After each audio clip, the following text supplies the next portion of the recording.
Donc voilà, dans une famille, il y a aussi des frères qui sont comme ça dans l'église. Amen. Je ne dis pas qu'ils ne jouent pas un rôle très important, mais ils sont dans l'église bien aimé. Ça peut être un chant très bien aimé. Mais pourquoi toi tu veux toujours être pasteur? Non, un jour je vais développer bien aimé des difficultés des pasteurs. Je vais prêcher, je vais expliquer à tout le monde comment les pasteurs souffrent. Beaucoup de gens pensent qu'il y a un pasteur, il vient se mettre prêcher, alléluia, amen, gloire à Dieu, il rentre chez lui. Non.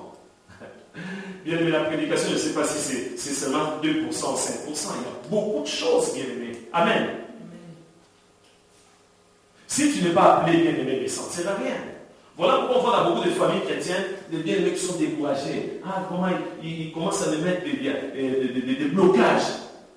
Il y a des blocages dans l'église. Ils ne veulent pas que je puisse devenir pasteur. Mais non, tu n'es pas appelé à être pasteur. Amen. Parce que si on te présente un dossier maintenant, bien aimé, amen. Vas-y maintenant, il y a des dossiers là. Tu vas arriver? Non, bien aimé. Nous sommes tous utiles à la maison de Dieu. C'est ça la famille chrétienne. C'est ça l'église. Dans la famille chrétienne, nous sommes utiles, bien aimés. Je vous ai déjà donné, bien aimé, vraiment cette parabole, bien aimé. Du corps humain. Vous vous rappelez, je pense bien. Quand il est bien aimé, tous les membres du corps se sont révélés pour dire on va faire la grève. La grève de la faim, on ne va pas manger. L'œil a dit, ah, toi l'aîné, il faut qu'il sente une bonne odeur. D'accord. Il a dit, mais quel problème? Il dit, voilà, c'est comme ça. Il y a la grève. On va voir le ventre maintenant. Qu'est-ce qui va se passer avec le ventre? Les oreilles, il ne faut rien, même si tu attends là-bas que la nourriture passe là, tu fais ça, bouge tes oreilles. Tous les membres ont dit non. Parce qu'on ne voit pas le ventre. On n'a jamais vu le ventre, mais toujours des fois, on voit le ventre est tellement gros comme ça. On voit, mais nous souffrons. L'un a dit, c'est moi qui vois la nourriture. Le nez a dit, c'est moi qui sens à chaque fois. Sentir si c'est bon ou c'est pas bon. Est-ce que pendant tout ce temps, le ventre, il est mou? Qu'est-ce qu'il fait?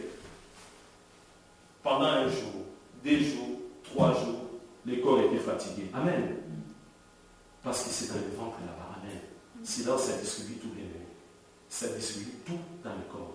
C'est exactement ce dans l'église. Donc ça ne sert à rien que tu puisses te décourager de dire que voilà, moi je ne suis pas ministre de Dieu. Non. C'est Dieu qui donne le bien-aimé. Amen. Dans une famille chrétienne, c'est Dieu qui donne tout. C'est Dieu qui donne. Et on va comprendre tout de suite, ah, cette personne a ses ministères. Vous êtes d'accord avec moi?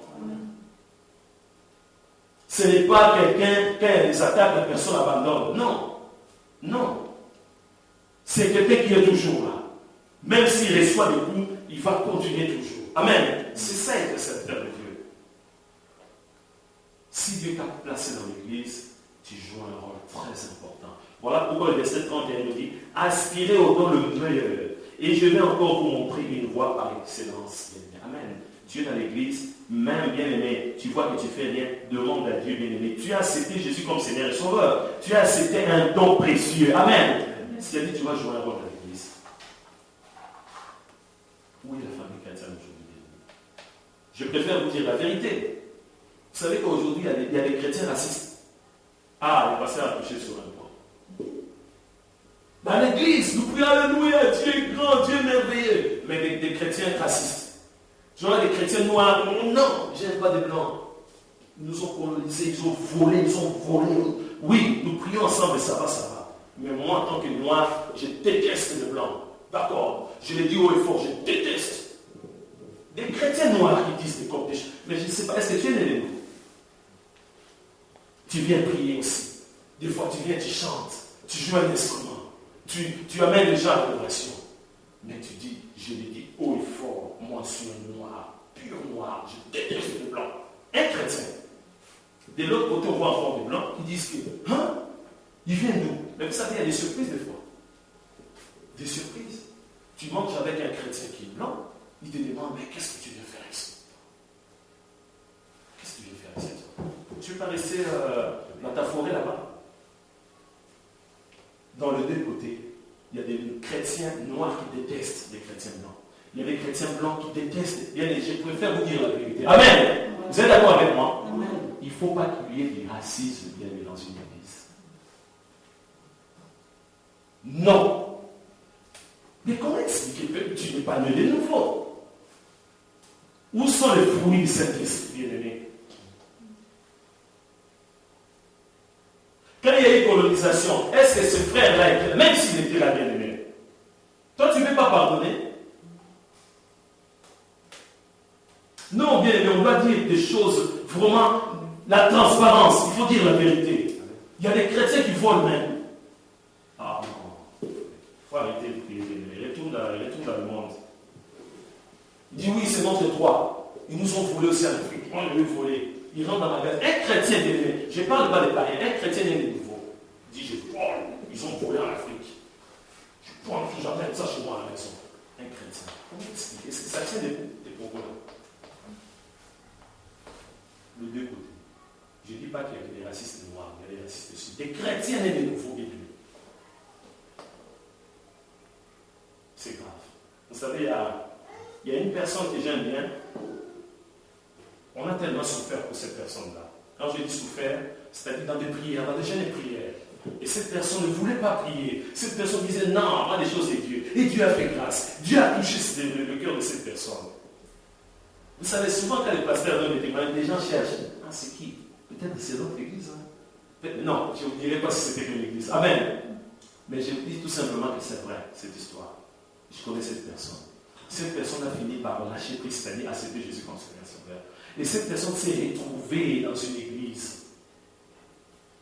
Je ne sais pas si c'est un nazi ou... Mais bien aimé, cette personne s'est retrouvée dans cette église-là. Et elle a été mal accueillie, bien aimé. Vous vous rendez compte? Une sœur qui était déjà dans cette église-là, une ancienne dans cette église. Vous vous rendez compte, quelqu'un qui vient à l'église. Et cette sœur lui a dit, toi, qu'est-ce que tu viens faire ici? Ah, tu penses que tu vas te repentir, toi? Tu penses que tu vas arriver aussi à faire des prières? Vous vous rendez compte? Une famille chrétienne. Quelqu'un qui a abandonné le monde pour suivre la voie de Dieu, pour entrer dans la famille chrétienne, voilà l'accueil. Voilà l'accueil. Alors nous sommes là bien pour encadrer, on dit bien aimé, le membre bien aimé qui sont faibles, il faut soutenir les membres faibles bien aimés. Mais heureusement la personne m'a dit, mais pasteur, c'est parce que j'aime Jésus, sinon j'allais abandonner tout. Vous vous rendez compte? Au lieu d'accueillir la personne, l'encourager, tu dis, toi tu penses que toi tu peux te repentir, toi? Qu'est-ce que bien aimé, vous savez, je vais vous dire encore une chose. Dans notre église, à un moment donné, les gens commencent à venir. Quelqu'un est venu me voir pour me dire, ah, pasteur, c'est pas bien, hein? Tu vois, pour moi, les gens commencent à venir. C'est mieux qu'on soit petit nombre, qu'on ne soit pas nombreux. Est-ce que ça, c'est l'esprit de Dieu? Non. Il mettait des barrières. Cette personne est venue me voir pour me dire, oh, c'est pas bien, pasteur, qu'on soit pas nombreux comme ça, c'est bien. Il empêchait que d'autres personnes puissent venir dans la famille chrétienne. La famille chrétienne doit s'agrandir. Amen. On a vu avec les pionniers bien-aimés, les 120 membres, ils ont accepté d'autres membres, ils se sont retrouvés environ 3000 membres bien-aimés. Amen. Ils n'ont pas dit, oh non, eux là-bas. Non, ils ont accepté bien-aimés. C'est bien-aimé. Donc attention bien-aimés. Un chrétien qui est raciste, je peux vous dire, c'est un chrétien qui est possédé. Vous êtes d'accord avec moi? Ah mais oui, c'est une possession. Comment expliquer? Comment expliquer? Toi, quand on dit né de nouveau, c'est-à-dire changement dans la vie de la personne. Comme disait quelqu'un, quand cette personne va faire des prières, cette prière ne va même pas escalader bien le mur. Ça va s'arrêter toujours là. Tu multiplies les prières, ça va s'arrêter là. Ça ne va pas monter. Ça ne va pas monter, bien aimé. Donc, bien aimé, loin de nous, des clans entre nous. Loin de nous, du favoritisme. Il y a des familles, il y a des chrétiens privilégiés. Non. Non, bien aimé. Loin de nous, bien aimé, toutes ces choses-là. Des divisions. Bien aimé, la famille chrétienne ne s'élimine pas seulement dans cette salle. Non. Mais tu peux appeler aussi ton frère ou ta soeur. C'est ça la famille chrétienne, bien aimé. Le bien-aimé qui n'est pas là ce matin, tu peux l'appeler. Bien-aimé, c'est ton frère, c'est ta soeur. Si réellement tu as cet amour bien-aimé, appelle la personne, peut-être la personne est malade. Non, notre lieu de rencontre, c'est seulement la salle. Non. Même en dehors de la salle, la famille chrétienne continue bien-aimé. Amen. La famille chrétienne continue. Donc j'insiste là-dessus. Bien-aimé, dans la famille, même dans notre église, tu vois un frère qui est raciste. Amen. Il faut parler à cette personne, bien-aimé.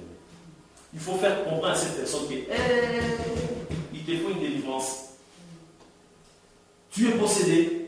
C'est bien aimé, il n'y a pas d'autre mot. Il n'y a pas d'autre mot qu'un noir puisse dire que je déteste le blanc. Tu es né de nouveau, tu dis je déteste le blanc. Qu'un blanc puisse dire que moi je déteste le noir. Ah, il y a un problème. Ou un noir puisse dire, mais toi tu as laissé l'Asie là-bas, tu viens jusqu'ici. Il y a un problème.